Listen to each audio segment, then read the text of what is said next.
ମହିଳାମାନଙ୍କ ପାଇଁ ଖୁସି ଖବର, ଆସନ୍ତା 22 ତାରିଖରେ ସୁଭଦ୍ରା ଯୋଜନା ହିତାଧିକାରୀ ସମସ୍ତେ ପାଇପାରିବେ। ତ ଦେଖନ୍ତୁ, ଯୋଉମାନେ ନୂଆ ଆବେଦନ କରିଥିଲେ ସେମାନଙ୍କୁ କେତେ ମିଳିବ, ଆଉ ଯୋଉମାନେ ବାଦ ପଡ଼ିଥିବା ସେମାନଙ୍କୁ କେତେ ମିଳିବ, କୋଉମାନଙ୍କୁ କେତେ ମିଳିବ ତାହା ମଧ୍ୟ ଆପଣମାନେ ଜାଣିପାରିବେ। କୋଉମାନେ ବାଦ ପଡ଼ିବେ ତ ଦେଖନ୍ତୁ, ଶେଷ ପର୍ଯ୍ୟନ୍ତ ଫୁଲ୍ ଷ୍ଟେପ୍ ଜାଣିପାରିବେ। ତ ଦେଖନ୍ତୁ, ନୂଆ ବର୍ଷରେ ଆସିବାକୁ ଯାଉଛି ସୁଭଦ୍ରା ଟଙ୍କା। ନୂଆ ଆବେଦନ କରିଥିବା ଏବଂ ଦ୍ୱିତୀୟ କିସ୍ତି ବାଦ ପଡ଼ିଥିବା ଲକ୍ଷ ଲକ୍ଷ ମହିଳାଙ୍କ ଖାତାକୁ ଆସିବାକୁ ଯାଉଛି ସୁଭଦ୍ରା ଯୋଜନା ଟଙ୍କା। ଏନେଇ ବଡ଼ ଘୋଷଣା କରିଛନ୍ତି ଉପମୁଖ୍ୟମନ୍ତ୍ରୀ ପ୍ରଭାତୀ ପରିଡ଼ା।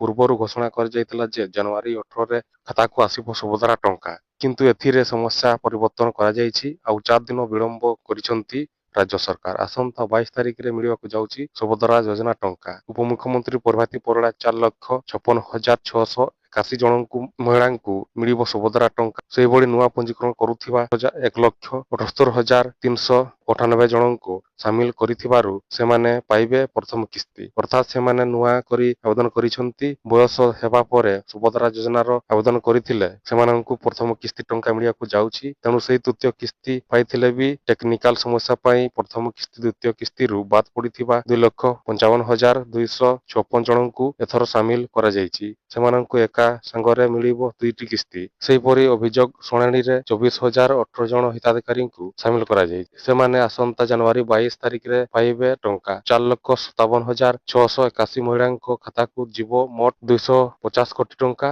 ଆସନ୍ତା ଅନ୍ତର୍ଜାତୀୟ ମହିଳା ଦିବସ ମାର୍ଚ୍ଚ 8ରେ ଚତୁର୍ଥ କିସ୍ତି ପ୍ରଦାନ କରିବେ। ଏଥିରେ ରାଜ୍ୟ ସମସ୍ତ ଯୋଗ୍ୟ ହିତାଧିକାରୀ ଯେଉଁମାନେ 3ଟି କିସ୍ତି ପାଇଛନ୍ତି ସେହି ନୂଆ ଆବେଦନ କରିଥିବା ମହିଳା ବି ସୁଭଦ୍ରା କିସ୍ତି ଟଙ୍କା ପାଇବେ। ତ ଦେଖନ୍ତୁ, ଯଦି ଆପଣମାନେ ମଧ୍ୟ ନୂଆ ଆବେଦନ କରିଥିଲେ ସେମାନେ ମଧ୍ୟ ପାଇବେ, ଆଉ ଯେଉଁମାନେ ବାଦ ପଡ଼ିଥିଲେ ସେମାନେ ମଧ୍ୟ ପାଇପାରିବେ। ତ ଏଇଭଳି ଆଜିର ଅପଡେଟ୍ ଥିଲା। ଆଶା କରୁଛି ଭିଡ଼ିଓ ଭଲ ଲାଗିଥିବ, ତାହେଲେ ସେୟାର କରନ୍ତୁ, ଲାଇକ୍ କରନ୍ତୁ।